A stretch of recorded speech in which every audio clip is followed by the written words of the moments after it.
For today's video mga ka-idol, andito naman kami at napagdesisyonan ng aming mga tropa na aming dalawin na naman yung aming gitarista na kahit malayo ang travel namin ay umabot ng 2 oras papunta rito dahil ito nasa tuktok ang bahay nila.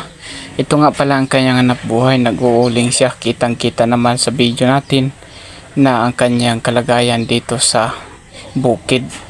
Itong bukid na ito sa Aurora, Quezon, San Francisco.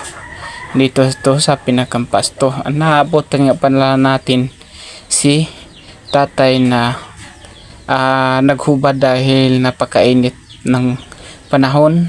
Kaya siya naghubad. At siyempre napansin din natin na siya ay nagsusulo rito sa bahay na ito.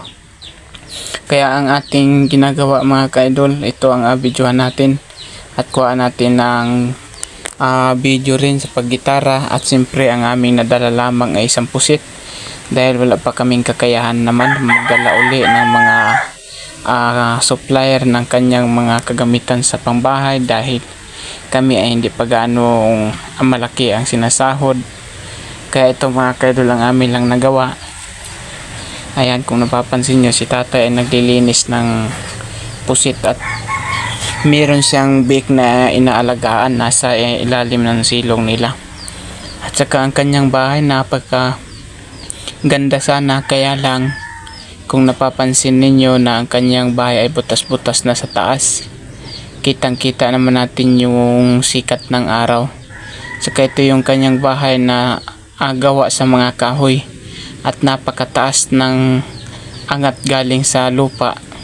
At hindi pa nga tapos. Ayan, yung kasama ko nga pala yung aking ninungin na ito umiinom na siya ng tubig. Ayan, dahil ang kanilang tubig ay walang chemical. Ito'y nagmula talaga sa pinakang bukal na kung tawagin.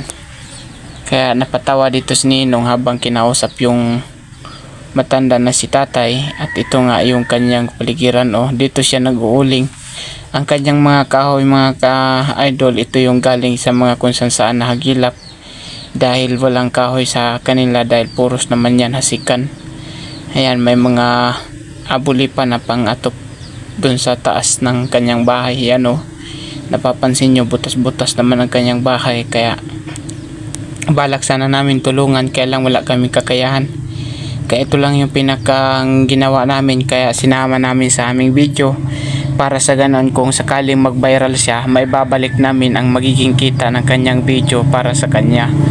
Yun yung aming pinakang challenge dito sa